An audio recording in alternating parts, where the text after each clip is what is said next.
In her book, Braiding Sweetgrass, Robin Wall Kimmerer writes, "Action on behalf of life transforms.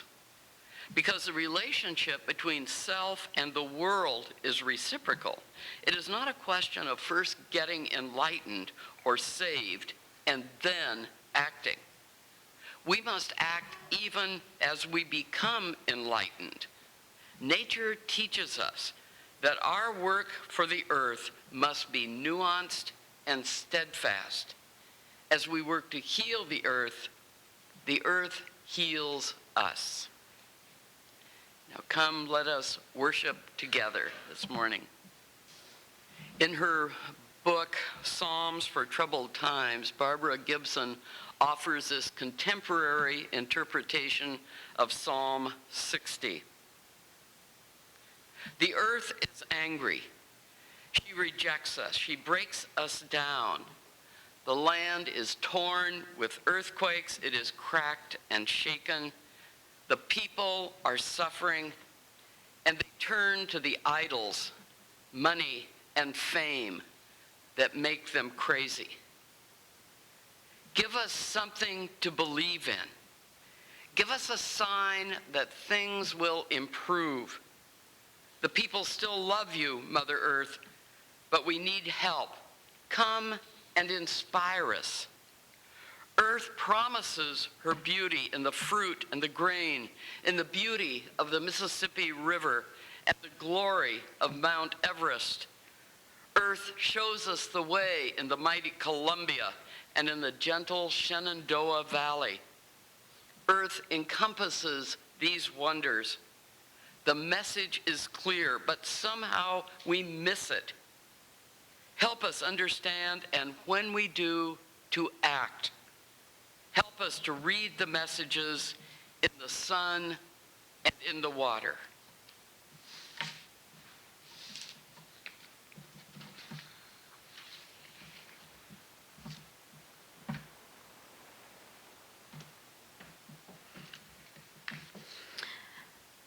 Our next reading comes from Aldo Leopold, who was a scientist, wildlife conservationist, environmentalist, and author of the Sand County Almanac.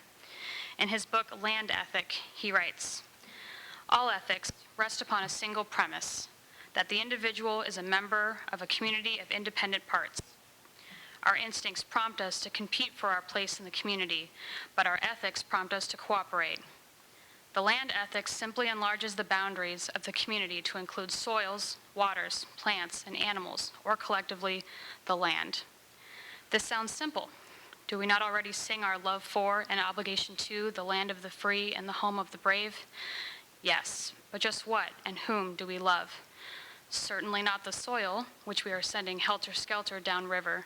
Certainly not the waters, which we assume have no function except to turn turbines, float barges, and carry off sewage. Certainly not the plants, of which we exterminate whole communities without batting an eye.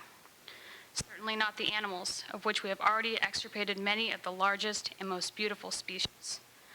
A land ethic affirms their right to continued existence. In short, a land ethic changes the role of Homo sapiens from conqueror of the land community to member and citizen of it. It implies respect for our fellow members and respect for the community in its entirety."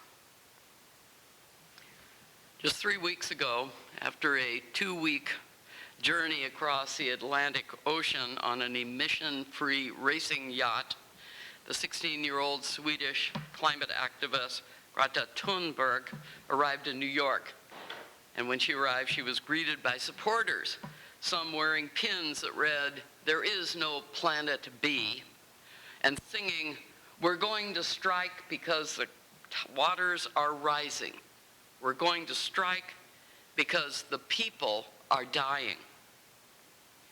Thunberg told the international media gathered at the dock that she felt the ground was still shaking after she got off the yacht, but that she made the trip without once feeling seasick.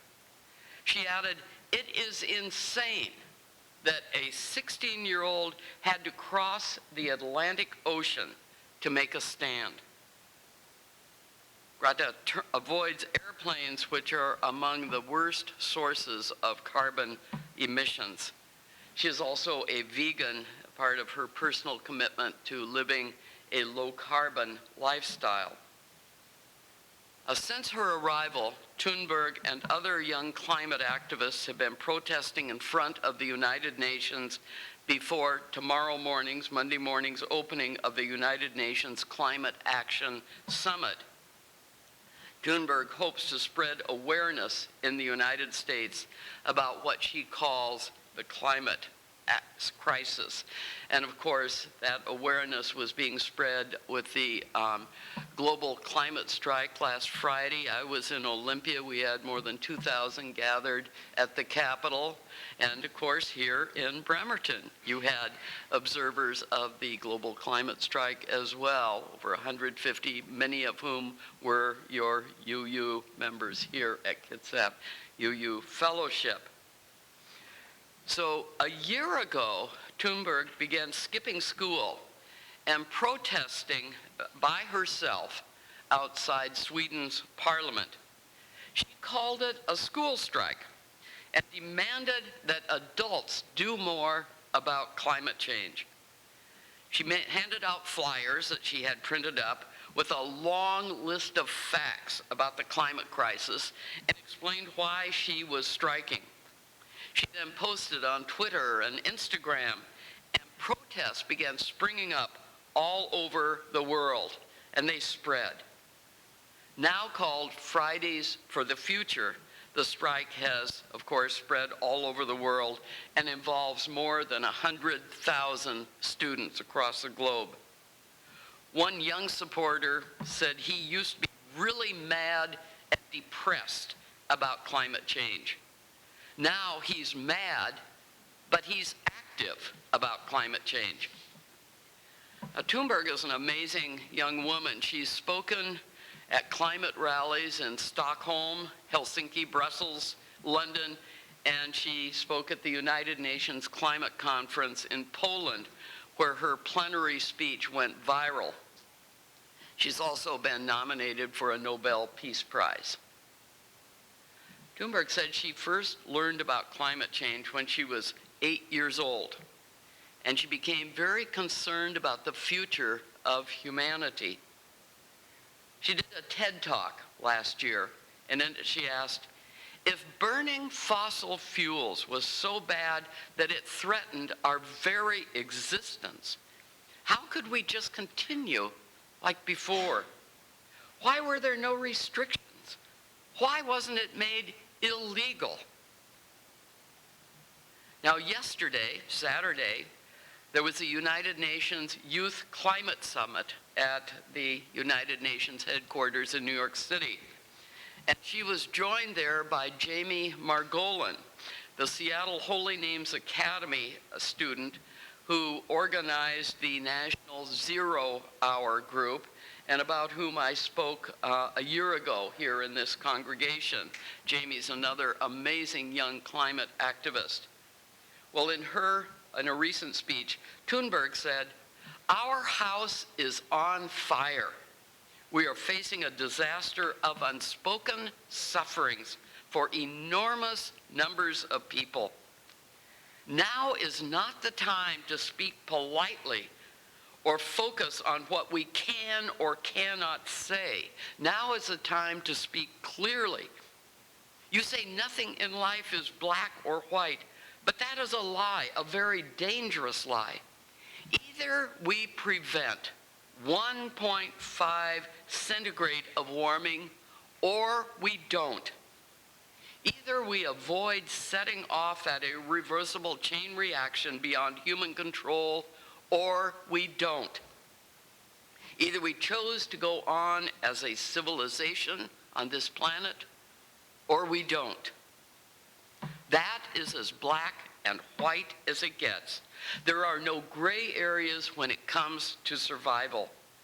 Adults keep saying, we owe it to the young people to give them hope. But Greta concluded, I don't want your hope. I don't want you to be hopeful. I want you to panic. I want you to feel the fear I feel every day. then I want you to act. I want you to act like your house is on fire, because it is. Well, there is no doubt that our house is on fire. July was the hottest ever recorded in this country, as were the first 7 months of this year combined, as were the last 12 months combined. The Greenland ice sheet, as perhaps you read in the paper, is pocked with melt ponds and streams that became rivers. Those streams poured 197 billion, that's billion, tons of water into the Atlantic Ocean. About 60% of that massive ice sheet covering Greenland now has detectable surface melting. Now, thus far, we here in the Pacific Northwest have been spared the catastrophic fires that have covered our region with smoke the past 2 or 3 summers. But that has not been true for South Americans experiencing the massive fires in the Amazon forests, nor have Africans, where fires are consuming forests and grasslands and choking the air with smoke and ash. As Greta said, there is no time for long discussions about whether climate change is real or not. We see the reality in climate data on the front pages of newspapers, from news announcers on the front lines of the latest superstorm or raging fire. This is, of course, a time for action, for underlining the moral dimension of climate change, the moral dimension of an unprecedented situation that threatens all life on this planet. A situation that calls us to live the values of our Unitarian Universalist faith, or the faith any others might profess. Stephen Gardner, a University of Washington professor of philosophy who specializes in environmental ethics, is the author of A Perfect Moral Storm, The Ethical Tragedy of Climate Change. And in his book he writes, "The moral dimension of climate change is less about instrumentality, that is, harnessing moral energy in the service of climate protection, and more about the deepening of our humanity when we reflect on climate injustices and then act according to our deepest moral sensitivities, independent of outcomes." I say this to acknowledge the actualities of climate change. Currently, says Gardner, there is no practical effort that seems significant enough to reduce greenhouse gas emissions to a safe level. Climate change is not a puzzle with a given set of solutions. It is a chronic challenge that involves mitigation, adaptation, and that means adaptation by us as human beings, and a type of soldiering through increasing climate intensification and suffering. Gardner adds, it is a challenge then not to simply align moral passion with particular strategies, but more generally one of living in ways that are morally befitting a climate age.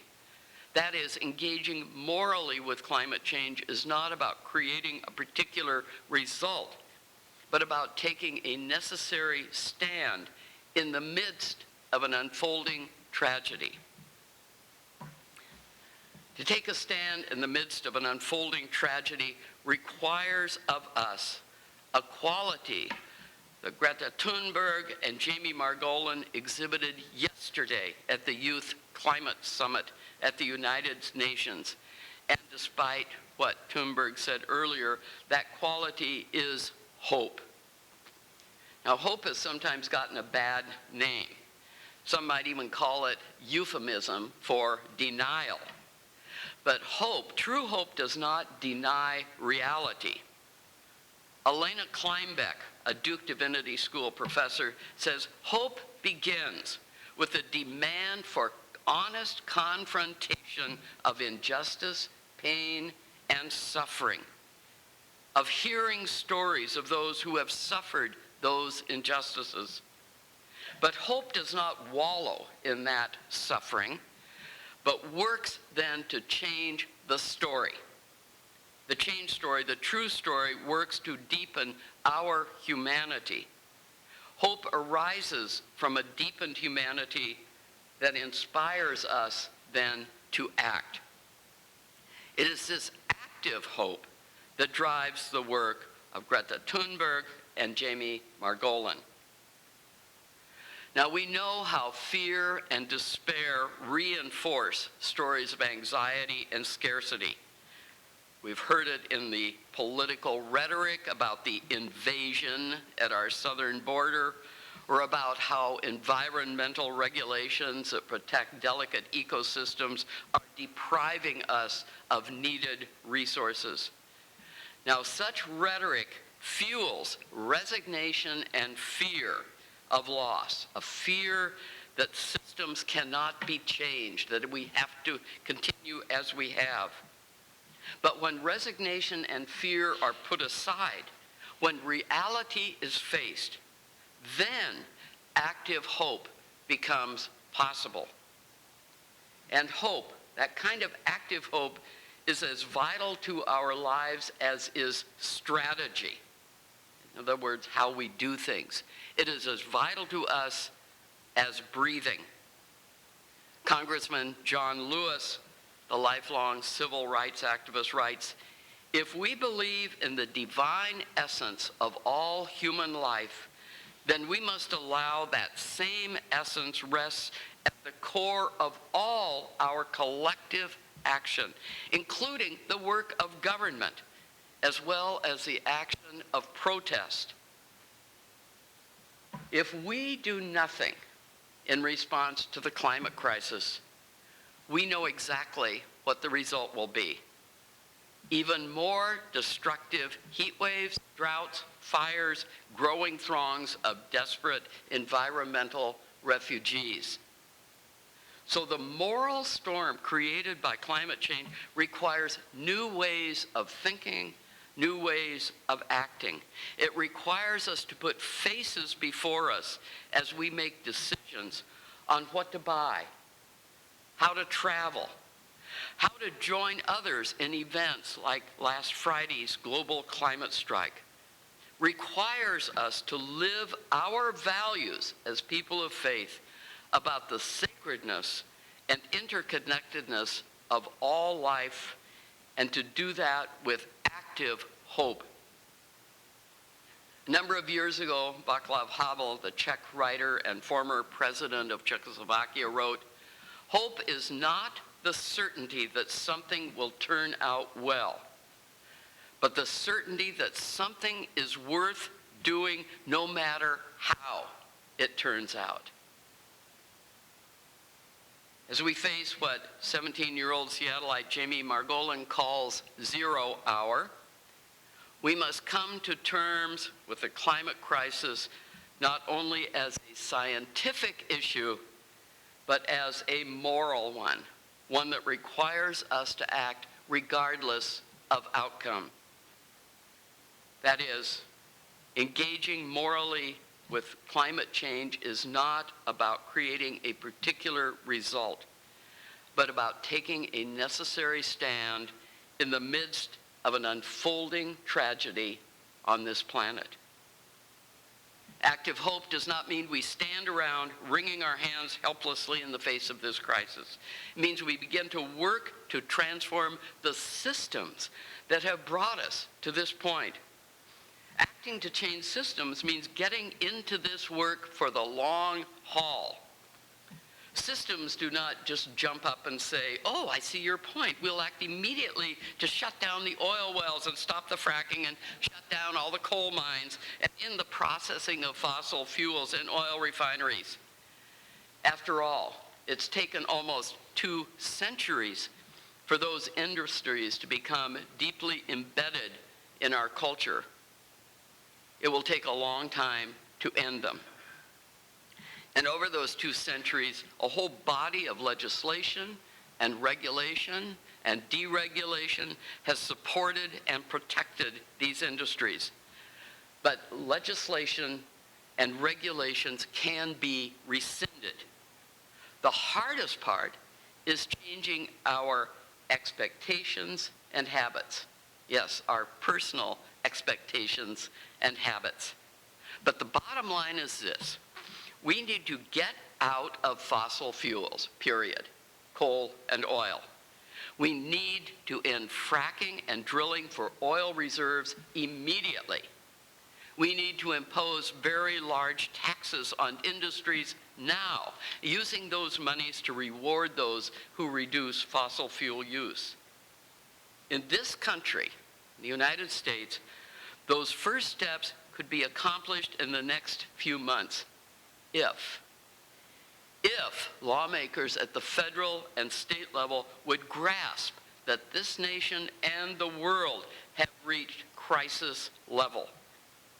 At the same time, we as citizens and consumers must change, reimagining the way we interact with our world. Reimagine all sorts of things. Do we really need those strawberries at Christmas time for a holiday dessert? Those strawberries trucked here from Mexico? Can we not plan a menu using local apples or pears and eliminate the shipping of strawberries thousands of miles? We must stretch our imagination, picturing a world that is different from what we know today. We may have to slow down and recognize that our personal convenience is not a priority, that we may have to think twice about getting on that carbon-emitting plane for another long weekend in Palm Springs. Rethink in ways that say, how about adding a couple of extra days and taking a leisurely train ride? Yes, things may be different, they must be different, and change is very, very hard. But isn't it worth the protection of our planet for our lives and for the lives of our children and all children to wean ourselves from a culture of convenience that we have grown to believe is our right to have at our fingertips? Our house is on fire. If this were our personal house, we would gather our family together and run out the door. Well, our planetary house is on fire, and we have nowhere to run to. We can't just call the local fire department. Putting out this fire requires new ways of thinking, new ways of being, a cultural shift in how we move into the future. The problems are immense, and they seem insurmountable. And in the face of a global crisis, we do feel powerless. But we aren't powerless. Yes, keep recycling, doing all those things. Stop using plastic straws. Then start thinking on a larger scale. Check out those solar panels for your homes, for this fellowship, your workplace. The prices of those panels are dropping. And first, next of all, remember the power of civil disobedience to change ways that have not worked well for any of us. That was the purpose of the global climate strike that found millions of people around the world joining together in a mass demonstration last Friday. People have the power to bring about change in what happens when we come together to act. We saw it happen in 1776 in Lexington and Concord. We saw it happen in 1965 in Selma, Alabama. And together, we can force the decision makers in Washington, D.C., in Olympia, in your county, in your municipality, to take immediate steps to save this planet, to save the future? What if global climate strikes happened not just one Friday, but every Friday? Thousands of school children have been walking out of their classrooms on Fridays since last March. And they're saying that learning is irrelevant if the future is on fire. Why not join them in creating a mass demonstration of people committed to disrupting business as usual, committed to real change? So even as temperatures and waters rise, there are signs of hope. Ethiopia, for example, has planted 4 billion trees to combat deforestation. The United Kingdom declared its intention to be carbon neutral by 2050, and all estimates say they'll meet the target long before that. Costa Rica will be fossil fuel free by 2021. That's just a year and a half away. Although this administration has pulled the United States out of the Paris Climate Agreement, other countries have defiantly kept and increased their commitments to reduce carbon emissions. And even without the United States, the rest of the world will move forward. And that kind of defiance is found in this country as well. More than 100 cities and counties across the United States are transitioning to 100% clean energy.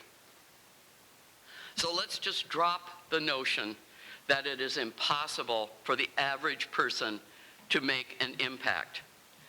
Recently, I came across a website called The Lazy Person's Guide to Repairing the Earth, which offers some suggestions for things you can do right from your couch. And it has different stages, stage 1, 2, 3, and so they get increasingly difficult. But here are some of their first step suggestions. Save electricity by plugging appliances into a power strip, turning them off completely when not in use, including your computer, because those things keep using the energy, even though they're switched off. Next, stop paper bank statements and pay your bills online. Third, speak up. Send an email or make a phone call to your local and national authorities and ask them, no, don't just ask, just demand that they introduce or support initiatives that don't harm people or the planet. And most importantly, as you sit on your couch, reflect on your life and what you can do that is different, how you personally can make an impact, and then talk to others and share your ideas. These are all tiny steps, but they add up. The Lazy Person's Guide offers many other suggestions for ways each one of us can be part of repairing this world.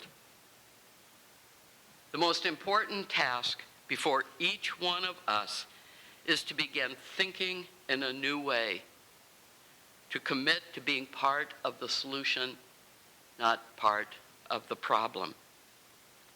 The ecofeminist and Buddhist teacher Joanna Macy writes, let's drop the notion that we can manage our planet for our own comfort and profit. That is a delusion. Let's accept in its place, says Macy, the radical uncertainty of our time. So in the face of the radical uncertainty of our time, let's go ahead and act for our future and for the future of this planet. Strengthened by our values and our commitment to life, we can bring about change. Inspired by Greta Thunberg, Jimmy Margolin, and all those committed young climate activists, we need to stand up, speak out, and act. Yes, our house is on fire. And we, each one of us, we are the firefighters. Amen and so may it be. Knowing how quickly the flame of truth may be extinguished, how easily the chalice of fellowship broken, let us be vigilant in faith, keep peace in our hearts, and take care of one another. As our light goes out everywhere into the world, we say, go in peace. Amen.